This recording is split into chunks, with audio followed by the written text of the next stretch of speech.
I'm Jerika, she, her. And I'm Haley, she, her. I'm El Ninja Cupcake, she, her as well. And this is Insight Check. Nights. Except not really, it's ladies' nights. It's ladies' night. But we're bringing it back for episode 50, as was mentioned. We're all very excited that we've made it this far, and also that you are listening. So thank you for very much. Making it this far with us. We appreciate you. So this is Insight Check, where we delve into the dungeon of your bad decisions 50 times to retrieve the treasure of wisdom. So yeah, welcome to everyone to the special 50th edition of Insight Check. What do we what have we learned so far during 50? Ooh, what have we learned in the first 50? We should do like a top 50 advice. Or not top 50, but like top advice we've given so far. I think we've learned, we've talked a lot about murdering people. I think we've learned either how to and how not to. I think we've learned a lot of lessons about that. Yes, indeed. Everyone has a little murder hobo inside them. That wasn't meant to sound as bad as it did. But I think what I've learned is D&D can also be cute. Yes. Oh, it can be be murder cute. But I don't really, Jerika, I have a hard time. I might be the exception to Cupcake's rule. I don't know if I have any murder hobo in me, especially not with cute things. I'm in it for the RPs too, so like whatever. I think one of the things that I have really learned, well, I guess there's two things, that there will be something cursed in a podcast. That will be a thing. Yeah. And oh my gosh, it is. It's a 10. Oh no. Yes. No. Don't think too hard about it. I was actually thinking we need to number this one 49. Well, it is our 49th recording. But we're it's gonna so do good, one we're holding it out. But we're holding it, so we might break the curse. Stay tuned. We're gonna outsmart the curse. But we're gonna outsmart the curse. As a second thing is, if you want to know how smart and passionate your friends are about something, do a podcast with them. Oh yeah, that's true. Anyway, I would like to, at the top of this episode, tease that we are going to have a wonderful woman on later in this amazing 50th extravaganza. And so to stay tuned for that. She will be introed, and you probably already know who it is if you read the description. Now, hopefully you are here for it. You've probably seen this, but we'll pretend it is a secret. I was going to tease this on Twitter, and I was thinking, there's nothing that I can say that people wouldn't figure out. So I was thinking, who we're talking about. Exactly. So for you ladies, when you were thinking about this guest, like what is one if you had to pick one thing that stood out about this person, and just right off the top of your head, what is it? I respect Anna because she is very open about when she's having a bad day. I really appreciate her posts. One of the posts that stands out to me on Twitter that she did was a picture of her and her dog, talking about how the dog always knows when she needs comfort, when she's upset. And ever since then, I've seen posts from her being like, sometimes it's hard. And I really I relate to that quite a bit. So even though she is who she is, she also has bad days. And I really appreciate that openness. Very true. I think that is definitely awesome. I would say that the one word that comes to mind for me is maybe respect, but also related is admiration and inspiration. I find her just demeanor and openness really inspiring, and all that she's accomplished is extremely inspiring, and it makes me want to work harder at the things that I'm passionate for. Yeah. Took the words out of my mouth. We stole them. You did. You thieves, you. That's okay. I definitely am with you. Like, I was going through and I was talking to a friend last night because I honestly have been a little bit nervous about this because this is Anna freaking Prosser Robinson, She's y'all. a big deal. This is a Not boss that babe. we haven't had other guests that are big deals, but it's Anna. Yeah. I mean, and that's the thing with Anna.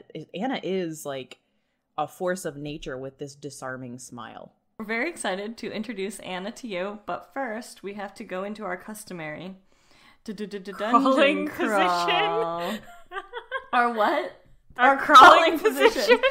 All right, everybody, Customary. Hands and knees. Yep, got it. Are we doing tabletop? Yep, yoga tabletop now? and A yoga. little bit of cat and cow. Pull your Yep, ribs I love in. that. Cat and cow. Yep. Pull your ribs in, press your collarbones towards the ceiling, and push the floor away. We will make yoga the ladies' night version of Dragon Ball Z. Okay, Yes. That is my new life goal. Oh We my should gosh. ask Anna Yes, if she please. does yoga. Anyway, yeah. So let us crawling the dungeons. Cupcake, would you like to start? I think everybody by now knows that I'm just a C-Team nerd, and this is where my heart lies. But recently, and I'm sorry if you guys aren't caught up, you can cover your ears if you'd like, but then you can, yeah, that's fine. they have been building a like mech type android thing on the show. Gosh. Oh my And- gosh, I can't wait to catch up. It's been great. The two big things that stand out to me about this is how excited they've been, and since they have the new integration with D&D Beyond on the tablets on the show, watching Ryan get into it and like learn the ins and outs of the elementals and the golems, it's great. And he gets so passionate about it. And him and Amy, like on their side of the table, are like the two little brain children going back and forth.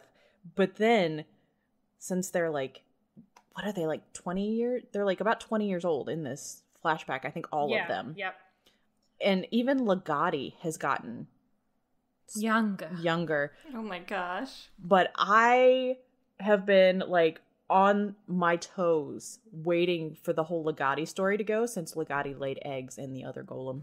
Oh my Love gosh. it. More things that I haven't seen yet. I'm so excited. So I'm not going to ruin it for you, Haley, but Legati, yes, please. Jerika, what you got for us? Any Okay. tasty morsels? Really the cutest. Ooh, And you cute might not morsels. want to eat it because it's so cute. I would like to dungeon crawl Yui Kami's Roll20 tokens. So this is Yui Kami, YUIKAMI, on Twitter, and also that's where you can find their work on Roll20.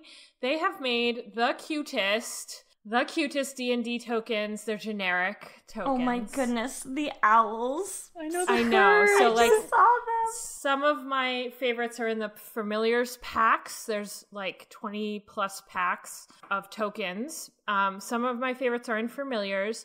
They've also done Monsters 2, Humans, HOOMANs, the humans, Lizard Folk, Aberrations, just the cutest gibbering mouther that you could have ever seen in the world. And if that doesn't make sense to you in your brain, go check out their tokens. Check it out. There's also these Goblinoid, Devils, yeah, everything. These like DIY maps Yeah. are really cool too. So definitely check these out, especially, running a game online. We all play online, and I love this resource since we don't necessarily like have a table and we're not sitting around a map. This is a cool way to bring some cute to your game. I totally might need to get these for a one shot. So I bought Jay the Maho Shoujo token set so that there could be magical girls all over this D&D. Oh, so perfect.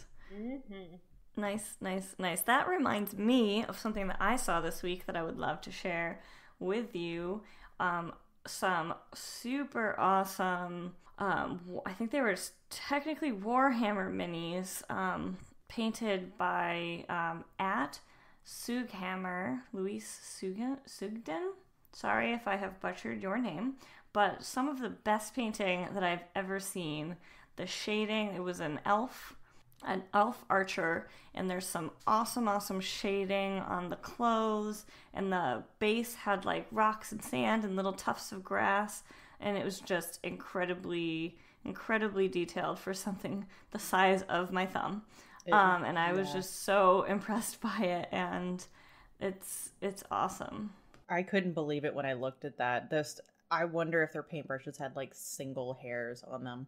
I don't think that you could do it without the tiniest paintbrushes in the world. I would love to see the materials used, or like the supplies used for this paint job, because I tried to paint my first mini at PAX South last year, and I painted a lich thing. I think it was a demi lich, and I thought I did a passable job, but it's nothing like this. I tried to do some shading, and it was really hard. And they had tiny paintbrushes, and this has like intricate detailing on the bow to make it look like carved wood. I just can't get over it. People are incredible. So now we will release the exciting special 50th interview out to the world. Please enjoy. No. Yes, it will be and is and was delightful. We are extremely excited to introduce our 50th episode guest, Miss Anna Prosser. Yo, what's up? So glad to be here. I'm speechless. I'm thrilled. This does not happen often. You're blown away. Anna, could you tell us a little bit about how you got to where you are now? What would your character backstory be? I'm from Portland, Oregon, born and raised there. Lived there doing various things. I have an educational background in speech communication and international studies. And I spent a lot of time traveling, and I worked for a while in aquatics, like lifeguarding and swim coaching, and I worked for a while in finance. But most people know me starting with my career in esports, where I do a lot of media, and I used to make a lot of videos. Now I spend most of my time hosting on stage or on video and doing things like commentary or telling stories of esports, and then more recently kind of out into the geek and gaming world. And I work full-time for Twitch as the lead producer for Twitch Studios. So most of my life is about telling stories or helping other people tell stories. That's so rad. Definitely not a bad way to go. And when did you first start playing D&D specifically? I started I think it was about 5 years ago now. And actually my first D&D game was on stream on Twitch. Oh, wow. No pressure. Yeah. And I never played in real life with anyone for, I think, a year or two. I never even rolled an actual die for a year or two because we used Roll20. So, Twitch and D&D and streaming and playing with a community is something that I have almost always done. Ooh, let's start with TwitchCon, because I'm very excited about any event planning and event related things. That's my background. Cool. So for our viewers who don't know, you gave a brief rundown about it, but you talked a little bit about your role with Twitch, but what's sort of your role with TwitchCon? Well, as lead producer, that means that what I'm focused on is things that we present at TwitchCon that are going to be on our main stage for people to come watch, but then also streamed for people at home to consume. So my main focus is what we call our glitch stage, which is the big main stage where we have big name content on there. Like, for example, in previous years, you've seen the keynote or the cosplay contest or Twitch Yearly there. And I'm saying in previous years because as of this recording, we haven't announced a lot of what's happening on that stage. But I'm really excited about some of the things that will be there. And I'm pretty sure that the D&D community will be really excited as well, even though I can't say why. That's a teaser. Wait in suspense. We will make sure that we fill our listeners in on any exciting announcements to come.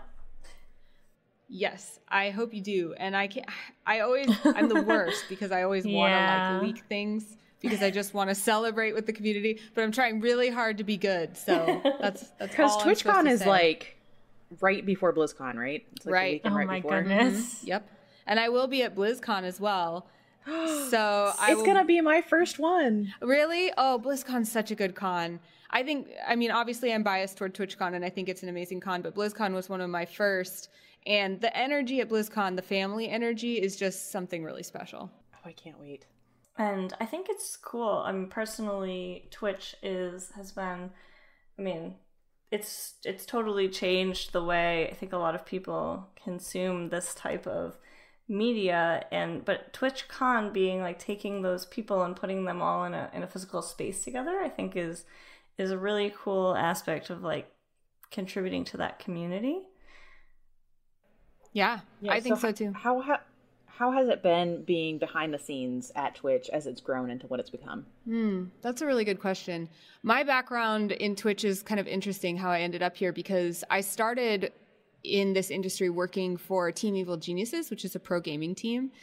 And that team became Good Game Agency, which was a media agency doing video content and managing talent in the esports and gaming space. And when Twitch got acquired by Amazon, shortly after that, they turned around and acquired Good Game Agency. So I came into Twitch working for Good Game Agency, and then after about a year of that, kind of jumped ship and moved departments. So I was in the same building with the same people, but just working in a different department, which was Twitch Studios. So I've kind of been around Twitch. Like, I remember when it was Justin TV and when all of us were streaming on it, and when, when they decided to become Twitch, where it was all about gaming. And now I'm here at this time in Twitch where it it has organically grown to include more than just gaming and to kind of include all of the passions of our geek and gamer community. And so it's really fun to kind of feel like I have had the opportunity to, in a few ways at least, put my handprint on the growth of something like Twitch and on the growth of a community in an industry like pro gaming and streaming media. I think it's really interesting. I can kind of geek out a lot about the interpersonal implications of something like this, the implications to entertainment, the kind of live, real-time shared experiences, collaborative storytelling. And I think that's why I fell so heavily into D&D, because it offers an opportunity to create stories in a collaborative way on a massive multiplayer online scale that nothing ever really has in the same way. And so as kind of an art form, if you will, I'm really passionate about the way that Twitch and D&D specifically together create an experience that's very unique. It's true. There's so much cool stuff. I mean, we all kind of started as people who met through the C-Team fandom, and being able to experience those games and interact with them in the system that Penny Arcade is kind of set up to allow people watching to kind of be part of the action, and they have the polls, so you kind of it's really a unique experience. Like, I got into D&D watching AI shows at PAX, but being able to watch them on Twitch kind of really changed the way that I interacted with it. And I never actually played a game before I met this lovely group of people from watching the show online. Well, yeah, there's so many stories like that of people meeting and sharing passion. I think I just get really excited too about the idea. I come from a performing art background. That was always what I was really passionate about. Singing like choir and performing in plays and things like that. And it's really interesting because people will liken what we do with D&D to either a game or like a play. And what's really interesting is it's a mix of those things and more when you do it on Twitch, because the way that if I were doing, let's say, an improv performance, I'm playing off the audience, but I'm playing off their mood. Whereas in a D&D game, I play off the audience, but I not only play off their mood, I sometimes use their ideas live in real time, or I use the way they react to things to influence what I'm doing in the game. And the way that they can interact with me is so much more intimate than an audience member can. And I can also pick and choose what I'm reacting to in a way that I couldn't in an audience. That it really does create, like I keep saying, a massively multiplayer online storytelling experience, because people in the chat know the game sometimes even better than I do. And they know Evelyn or the group or the story, or they remember things that I don't. And so it creates a much richer storytelling experience that is shared.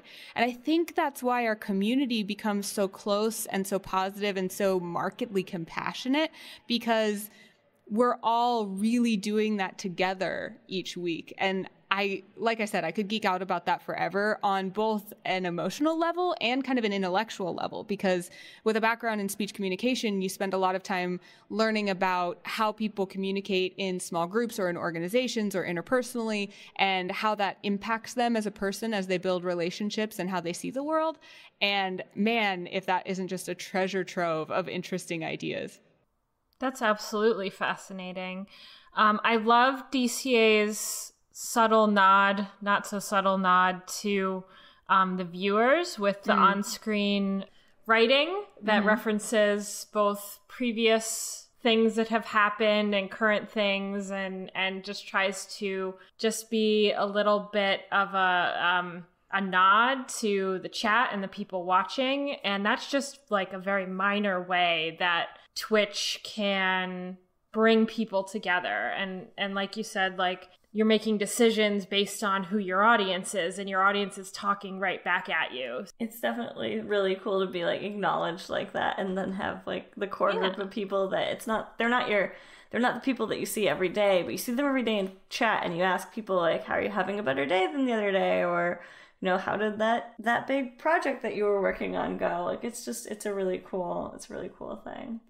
And it's really had this effect on me creatively as well, because there is so much creativity coming back at me every week, like fan art or, fan fiction, or even theories that people just post on Twitter or Reddit posts, or even like, who is it? Crystal Fear, that posts just like a wine and chocolate pairing every week, you know? Yes. And so it's like, I am so inspired by that creativity to put my own creativity out there, when it can be so intimidating a lot of times to be like, hey, I made a thing and I'm just going to put it out there for people to enjoy, because especially on the internet, it can be scary to feel rejected, or like whatever you're putting out there isn't good enough. But having seen so many people courageously just kind of contribute to what we're doing and be lovingly accepted and be integrated in this greater thing, this story that we're all creating, is so inspiring. It has made me a much more creative and much more creative person, or much more courageous. That's been pretty remarkable. Twitch can be a mixed bag about what kind of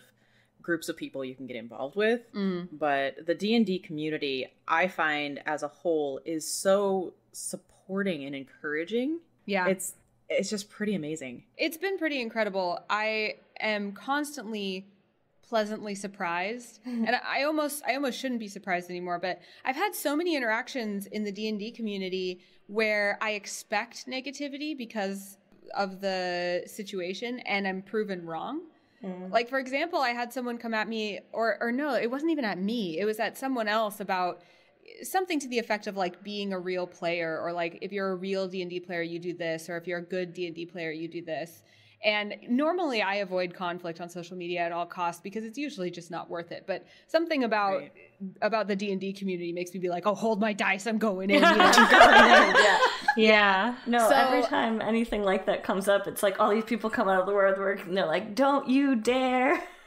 Yeah, and so what I did is I chimed in and I said, hey, this doesn't hurt my feelings, because I honestly don't care whether you think I'm a good D&D player or not, but I don't want my community to see you say that and feel intimidated, and I need you to not say stuff like that, because I want people to know that they can play however they want, and that's okay. And and the person, I thought that they would come back at me rudely, because that's kind of what usually happens in those situations, but they said, you know what? I didn't think about it that way. Thank you so much for taking the time to explain it to me. I'm going to do better in the future. And it was like, what? And it's probably people like that can teach people, because everybody learns something, or, hears something for the first time at some point. Right. Yeah, that's true. People have been receptive to me speaking that way. And then also, like you said, our community is remarkably well self-policing in terms of norms. And if someone comes in and is like, hey, toxicity, everyone's like, no. We don't do that here. You calm down or you leave. It's kind of nice. It's like a safe... I hate to get into like the women in gaming, because that's just a scary, scary place to be. But it is Insight Check Ladies Night, so I know you can say whatever you want, Cupcake. But I mean, just okay. So I've been streaming for almost a year, and as a female, it is, let's just say, educational. But the D&D community and all of these wonderful people, they stick up for you.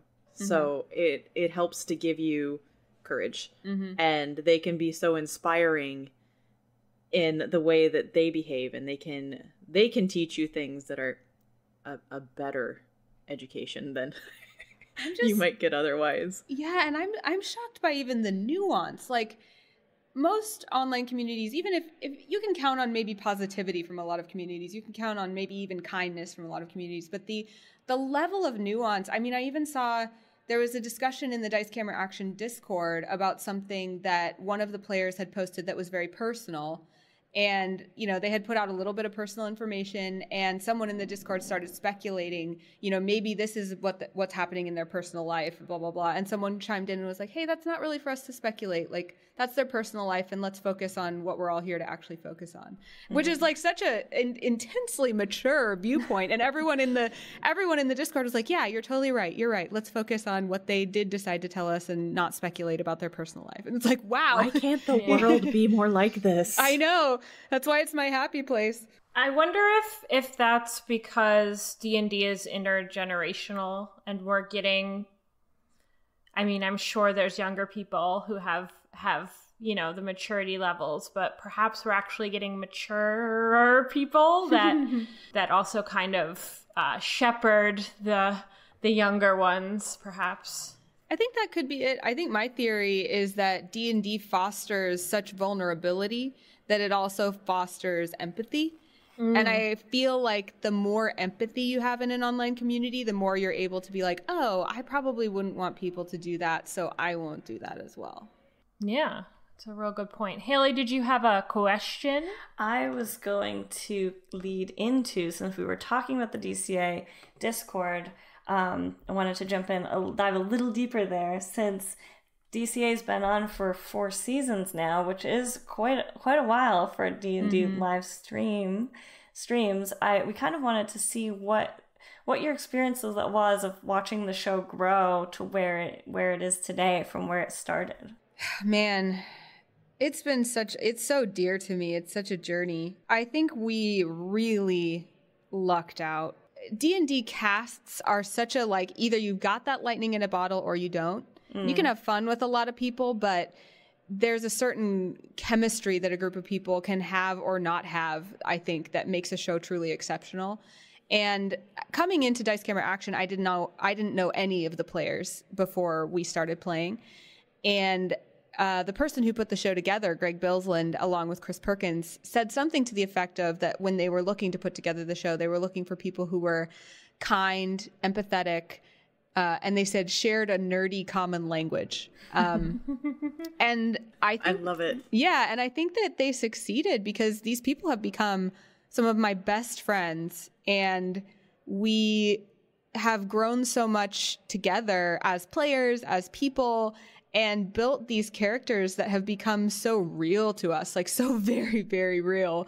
So seeing it evolve to now where all of us look forward to Tuesday because we want to know what's going to happen, because the community around us and our chemistry have helped us build these rich situations where we're just as excited as everyone else to find out what the characters are going to encounter and how they're going to handle it. And we know a lot about the characters that, you know, people don't know yet, and we're like waiting with bated breath for certain things to like come out or be explored. And so you can probably hear it in my voice that I just, if anything has grown, it is all of our love for the game.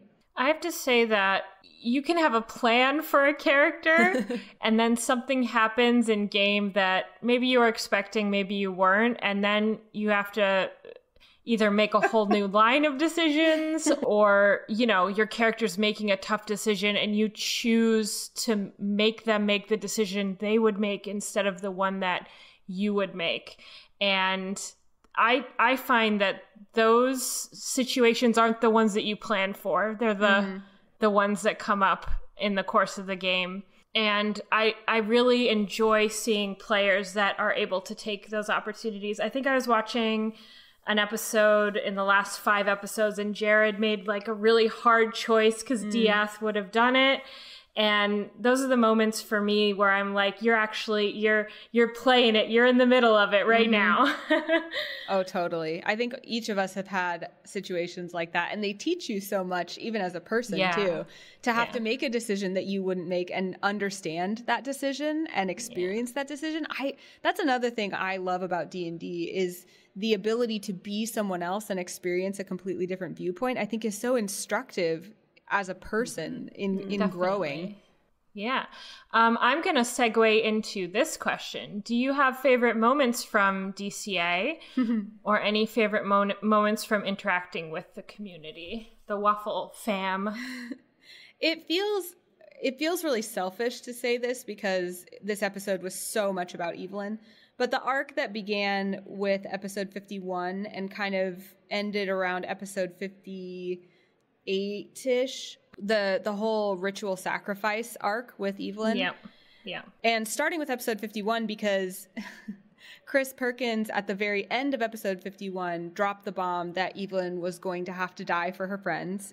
And that was at the first Dungeons and Dragons streaming event, the Stream of Annihilation. And then we had a break. So I think we had a break at that point. So I had 2 weeks of the knowledge of Evelyn living in my head, knowing she was going to die.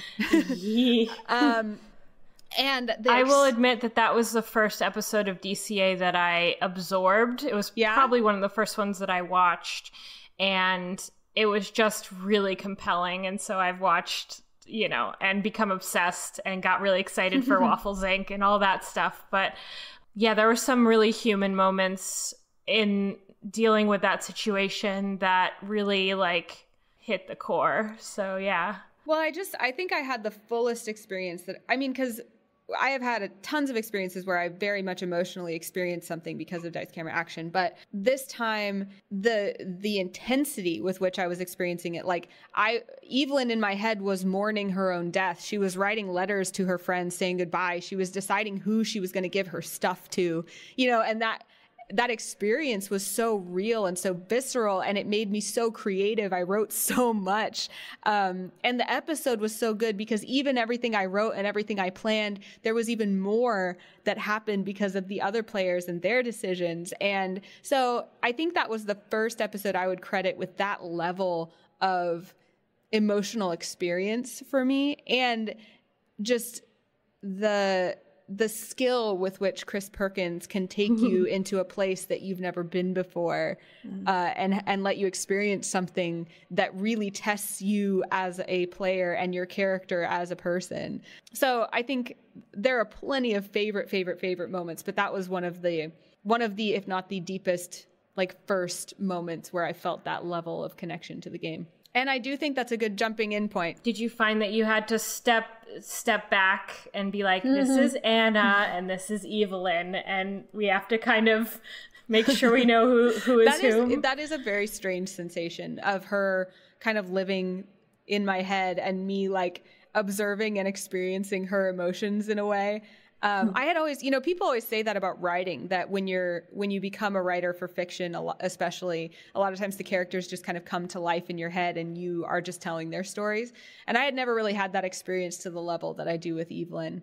And I think it's really interesting when you play a D&D character that you build based on certain qualities that you have in yourself. You learn a lot from that character too. I would never say that Evelyn is me. I would very much shy away from that. But there are things about her and things that she explores and experiences that a lot of times I don't even know till a couple months later, where I'm like, oh, I have been working through this thing mentally or emotionally, and Evelyn's experience was me trying to figure that out. And now I can learn what my little avatar did, and that can help me decide what I do or don't want to do, Yes, yeah. I love it. And again, I think this is the height of D&D, the mountaintops, if you will. And by the way, a lot of people do ask me where, if they don't want to start at the beginning with dice camera action, where they should start. And I think episode 51 is a really good halfway point. It's so good. It is. It's perfect. Do you have any tips for people new to playing paladins? Well, Evelyn is a neutral good paladin, which a lot of people don't know. A lot of people assume that all paladins are lawful good. And I did that because I think it's really interesting to play with the idea of being completely beholden to ideals, but that your ideals are maybe not specifically, here are the written down rules and this is what I follow, but more, here is the spirit of my commitment to my deity. And so I act according to that.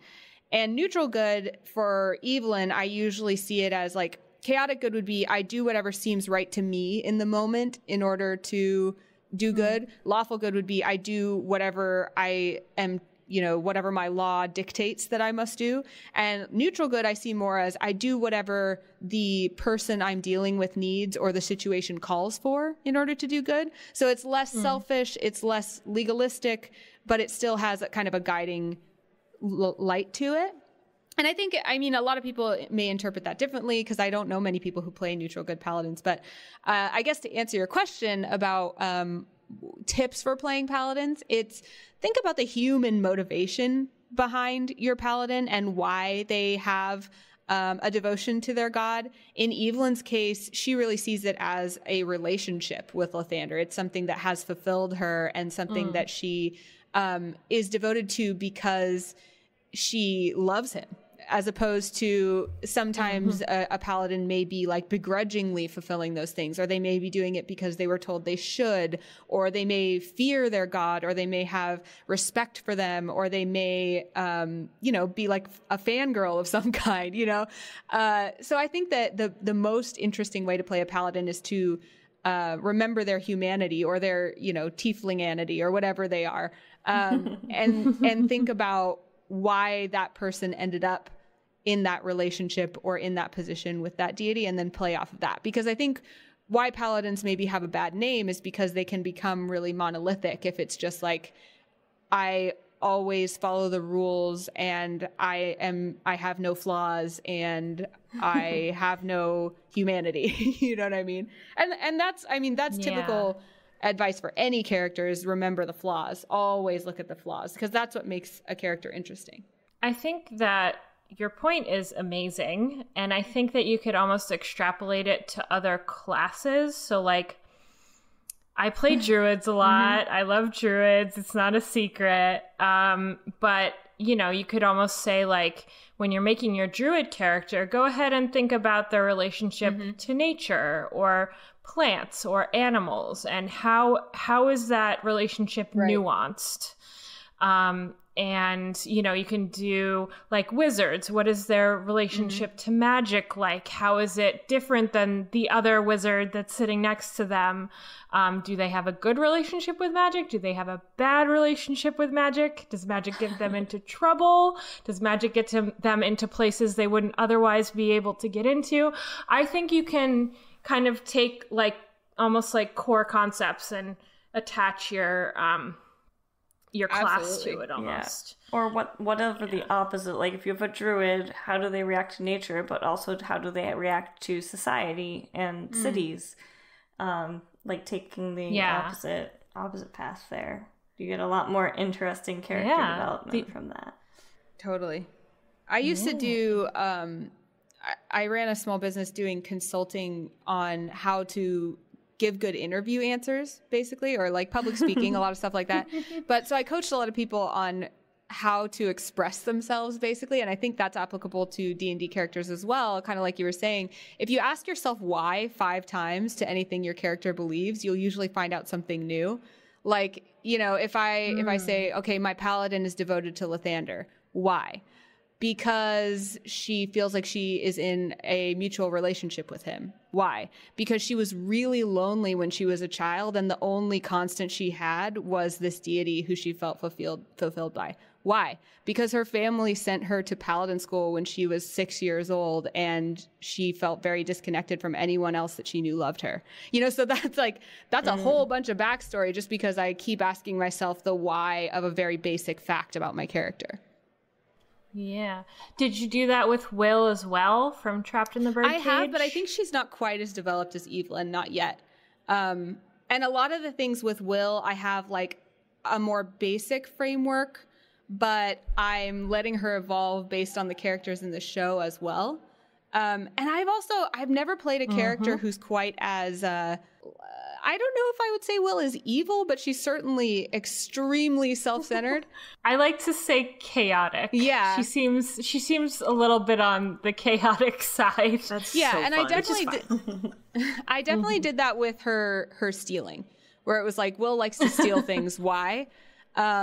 And I think Will is a hugely tragic character. Like, I'm really excited for when we finally do dig in a little bit to the backstories of the characters. And I'm kind of trying not to reveal too much about her, but the reasons why she is the way she is and the way that she treats people is not just because, like, oh, she thinks it's fun or she was born that way. No human is like that. You know, there's a reason why people become self-centered kleptomaniacs. You know? Yeah. What has your experience been like playing in DCA and Trapped in the Birdcage at the same time? It's so fun. Do you find they get Will and Evelyn get mixed together, or yeah? I think there are some times when, like, Evelyn's accent creeps into Will, or like Evelyn sees something shiny and wants to steal it, and I'm like, oh no, that's not Evelyn, that's Will. But but for the most part, it's really, really fun to play two characters that are so completely different. I describe playing Evelyn as, like, creatively fulfilling and edifying, and I describe playing Will as, like, fun and relaxing. Because in an interesting way, I think Will is a little bit more monolithic than Evelyn, even because her only guiding light is whatever I want to do for myself, I do, and however I need to use people in order to do that, I do. And plus, she's a new character, so I think new characters. Even Evelyn at first was very, like, one note, because you only know a few things about a character at first, and then you learn a lot. Yeah, my barbarian was Banna Smash for, like, good couple weeks there before we figured out that she had some more. Yeah. She had some more depth.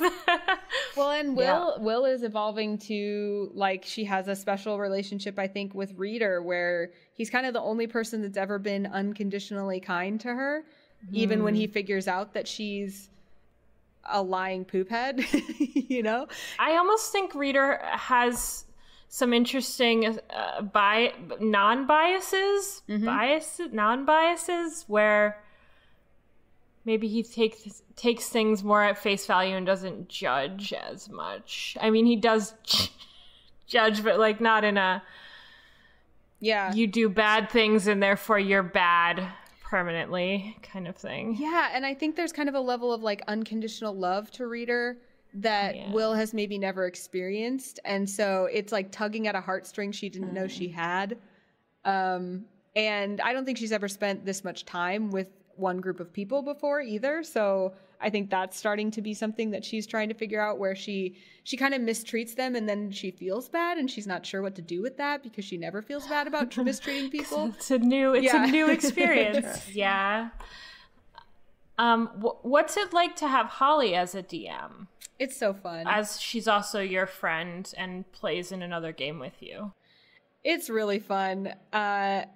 She learned a lot from Chris Perkins, so she has a couple style things that are really like him, so that's really fun. Seeing her put her own twist on it is really fun.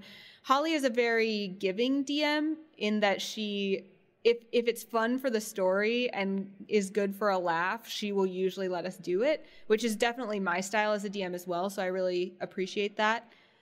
It's fun for a character like Will, too, where I'm like, you know, hey, Holly, I try to steal that guy's pouch, or is there anything interesting in this room to steal? And Holly does a really good job of not breaking the game for it, but always coming up with something cute, like, oh, you found a bedraggled teddy bear, and then that gives me something, like, interesting to play with or do something with or use to role play, you know? The creativity is astounding and not surprising, but just immense. She actually made a list of 100 things that Will could steal, and she rolled for it. For the first however many episodes we've had. She actually ran out of things. I officially stole all of the 100 things. But she did make that list beforehand because she knew that I was going to try to steal everything. I have a question for you that's not on the list. If Will had a chance, would she steal a pouch from Jarlaxle? Oh, man. Seeing what happened to Viari during Acquisitions Incorporated at PAX West, Anna is very scared to admit that she would do that. But, man, I think if she had the chance, she would try. I think that was Viari's opinion. I wish her luck with that if she ever gets the chance. I mean, if Will died to Jarlaxle, I feel like that would be a fitting end to the character. Being played by the consummate player, I suppose. We've been asked to ask, how did the Waffles Inc. Evelyn Omen warship storyline come to pass? I saw that you guys were going to ask about that, and I was trying to remember where exactly it started. I think it was after Jerry guested on Dice Camera Action and brought Evelyn back to life. And Evelyn was really nice to him and like really into talking about his god and everything. And then Jerry messaged me and was like, hey, I think Omen developed a crush on Evelyn.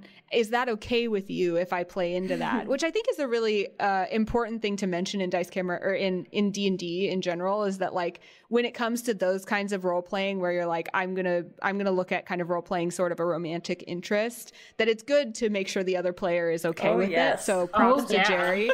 Good job, Jerry. And yeah, and I was like, cool, man, that sounds like fun. Like, I don't know how Evelyn's going to react to that, but I think that could be a cool thing to explore. And he was like, okay, cool. And so you know what it was, is Evelyn asked to be his pen pal, I think. And then he was like, yeah, they'll keep writing back and forth. And so over time, then we've written, I think like, I don't know, something like 7 or 8 letters back and forth. And we put those on Twitter.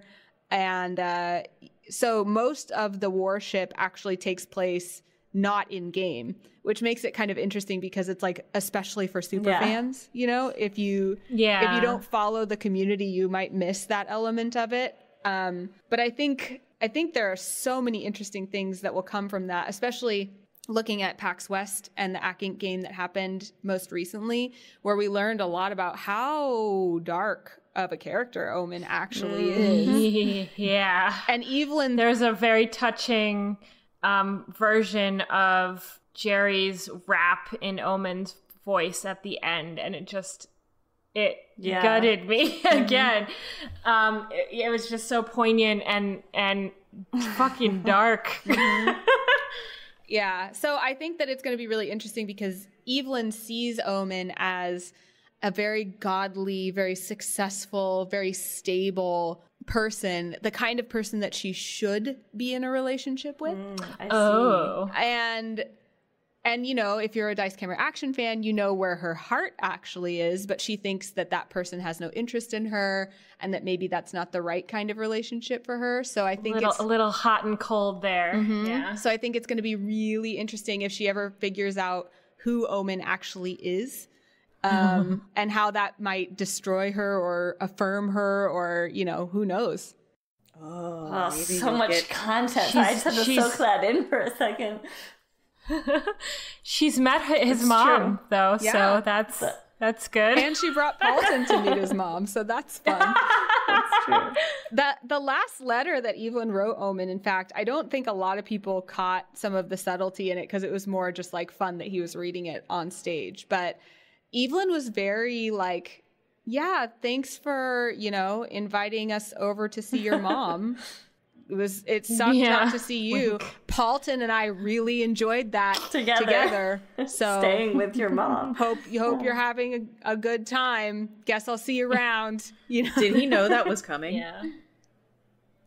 No, I just gave it to That's Holly. so perfect. I love it. Yeah, I have, like, Jerry and Mike both. I got the chance to spend some time with them recently when we filmed the Magic Hour, the show that they're producing about magic. And man, are those two men so funny. Yes. They are so funny. It's inspiring to try to keep up with them in a shoot because, man, it's just a constant, like, bit after bit after bit. It's not surprising that they've developed, and they hate it, but they developed cults of personality basically because their personalities are so distinct, endearing and fun, I think. It's definitely true. They're so creative. They're always on. Yeah, it's inspiring. Speaking of Penny Arcade and Jerry, what was it like to kind of arrange the whole Waffles Inc. and play in that huge weekend marathon games? Oh, man, that was my sweet baby child production, and I am so proud of it. I'm just a proud mom. And actually, I'm not even like the top mom. Alyssa Grant, who works for Penny Arcade, is the most mommy of the moms of that thing. But how that came to be is actually really funny too. At PAX Unplugged last year, which is in November in Philadelphia, after Acquisitions Incorporated, or after one of the nights, Alyssa, Jerry, Holly, Jared, myself, and a few other people all went out and had some drinks.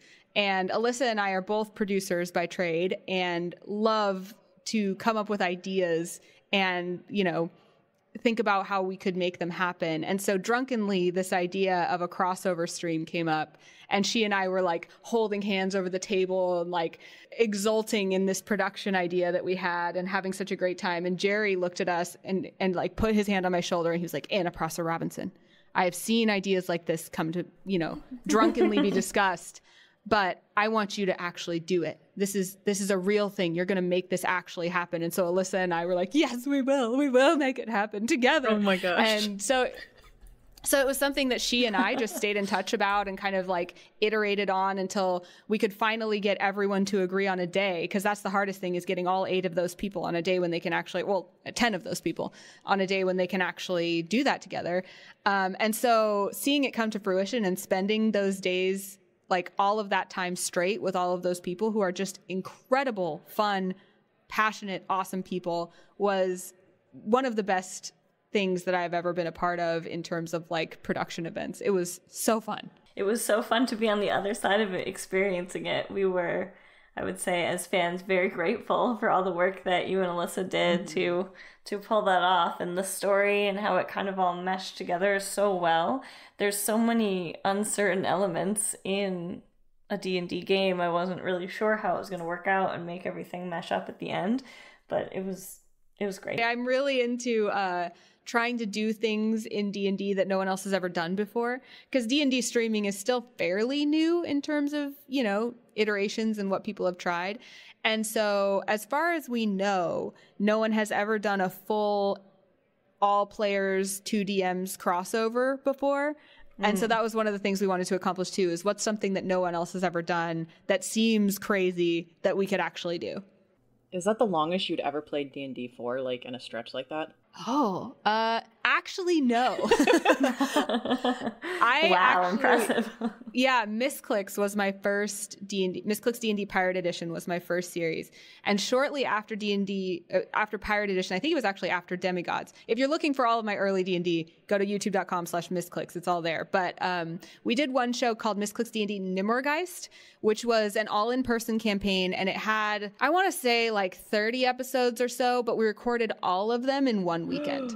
So oh my gosh. we literally arrived in, I think we filmed in Los Angeles maybe, and we did 3 days of like 10 a.m. to midnight just playing D&D 3 days in a row. And there are some meltdown giggle fests in that because of the amount of time, but it was really, really fun. Wow, I can only imagine. I get a little punchy by the end of our like two-hour games that we play on Sunday nights. I would be probably incoherent if I played for that long. There was one. It does sound like a dream at the same time. There was one moment where our DM Steven rolled a die to find out, because we were in trouble and we were going to go on trial. And he rolled a die on this table to find out what kind of trial it was going to be. And it ended up being a trial by pie. And that had to do with baking pies and seeing whose was the best. And for whatever reason, I just could not handle that. I just lost it and fell out of my chair, like screaming trial by pie and giggling my head off. And that was one of the most like gleeful moments I can remember ever in playing D&D. It's not on our list, but I was just curious what it was like to play a game with 2 DMs. Again, I was talking about kind of that lightning in a bottle feeling of groups of people that play D&D so well together.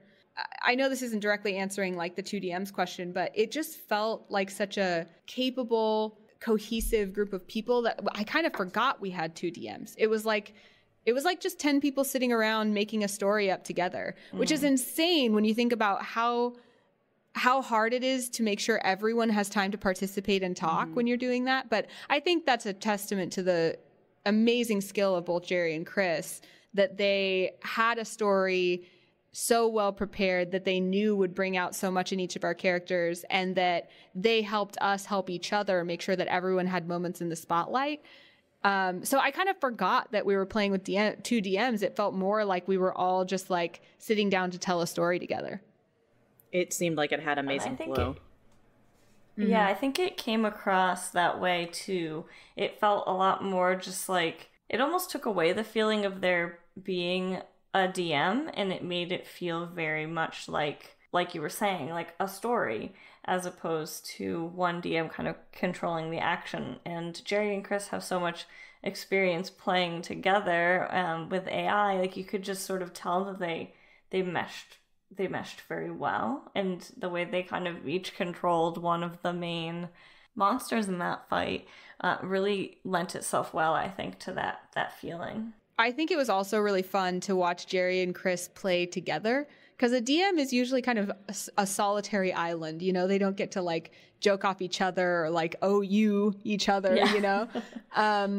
And I think I saw, especially Chris, because I know him the best as a DM, he had so many kind of like fun, smug moments of getting to be like, you know, arm in arm with someone else while he wreaked his havoc.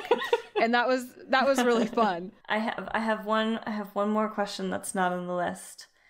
We were discussing during our dungeon crawl, we were discussing tabletop and some yoga. Do you do yoga? Oh, yes. I love yoga. Do yoga. Yoga changed my life. Do you have a favorite pose, like sun pose? Or... I like tree pose. I like the stillness. I was saying earlier that mountain pose is my favorite thing. I do a flow class, and so after we've done a bunch of repetitions, I love just standing still for a minute. That's my favorite part. Yeah, I mean, like, look, if you've never tried yoga and you're listening to this, I'll give you my little pitch, okay? I started doing yoga because I was trying to get super in shape, and I got results from yoga in like 2 weeks that I had never got from other fitness things. And B, I call it yoga high because there's like a euphoria that comes from yoga, that comes from being in a room with a whole bunch of people working toward a similar goal and breathing together and putting positivity out there in the world. And then also from just like the level of mindfulness that yoga requires, where you really just kind of like connect with your body and are honest with yourself about where you're at, that like emotionally, physically, mentally, yoga is like one of the best things I ever started doing. You feel so centered. It's amazing. I get this euphoria. Like, I specifically remember my brother picked me up from yoga once, and we were driving by like a Chipotle, and I was like, man, aren't you just glad you live in a world where burritos exist? Like, burritos are so good. And he was like, what is wrong with you? Are you high? I was like, no, the world's so beautiful. It's true. That's great. Yeah, I think after my first few classes, I was just sitting at home, and I'm sort of one of those people who's always bustling around doing something. And I was just sitting in a chair, and my boyfriend was like, are you okay? Is everything all right? And I was like, I'm just so calm. I've never been so calm before. I just want to sit here and think about how great today is. I really enjoy Shavasana. So if you don't know what yoga is, there are some types of yoga where you do a lot of yoga and then you have like a rest at the end, which is great. And the rest is called Shavasana. And I just like flop and I go away for a little while and then I come back and it's pretty great. Yeah, I think that's the mindfulness I was talking about. That's where it really, you find it, where you're just like, oh, I'm going to be still for a few minutes, which we never do, ever. Yeah. Yes. It gives you permission. It's teaching me how to do it in my non-yoga time. Pigeon is my happy place. Oh, great. I was going to say, we need Pigeon. Cupcake's favorite. Pigeon. Pigeon feels good or It's bad on brand. depending on my hip flexors.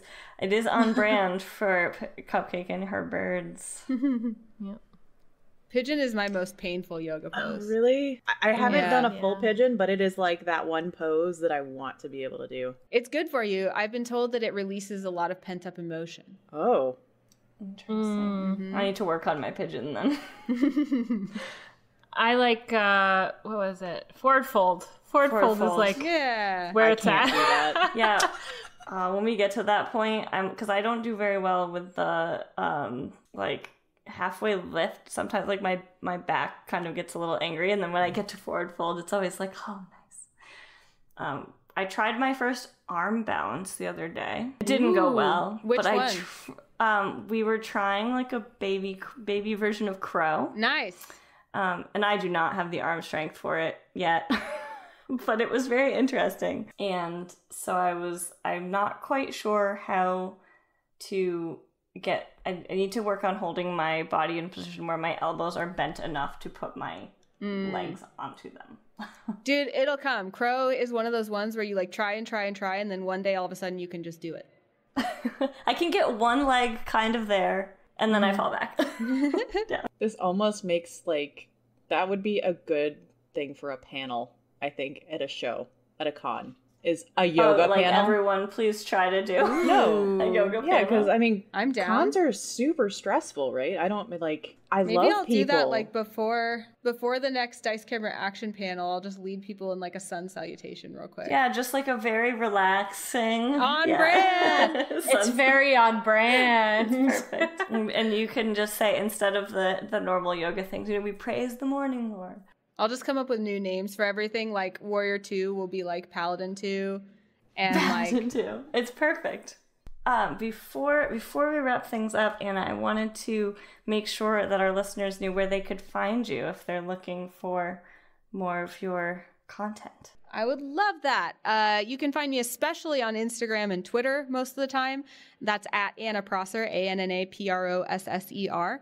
I'm at Anna Prosser almost everywhere. You can find me Twitch as well, Facebook, anywhere you like, but I'm most active on Instagram and Twitter. And you will also find me a lot of times on the D&D Twitch channel, which is DND. And I'm there Tuesdays and Thursdays playing Dungeons & Dragons and doing lots of other sundry things. Usually they have me out for events and stuff. And if you want to see me at my day job, you can tune in for Twitch Weekly on Fridays, which is a show where we just talk about what has been on Twitch, what's coming up on Twitch, and we try to show off new interesting streams that you might like to watch. And that's at 1 p.m. Pacific on Fridays on twitch.tv/Twitch. Thanks. Yeah, thank you guys for having me. Well, you've definitely made our 50th episode Ooh, very 50, special. Nice. So thank you. Yeah. Thank you. Yeah, well, congratulations on 50, and here's to 50 more. Huzzah. Thank you so much. Thank you so much. Thank you all so much for joining us for this special 50th episode of Insight Check.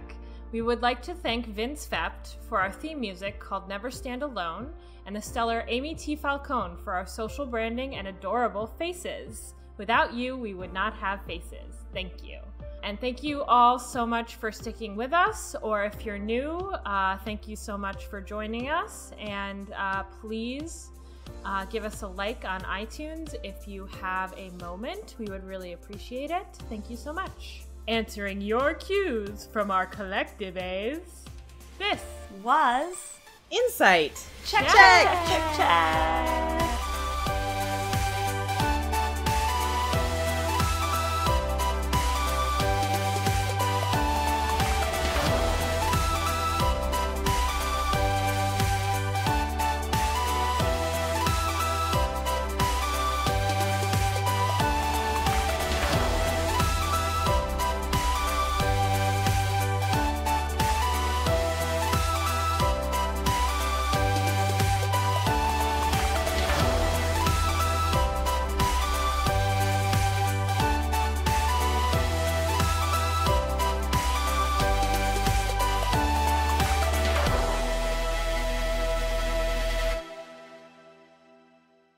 Thanks for 50 episodes. Yay! We love you.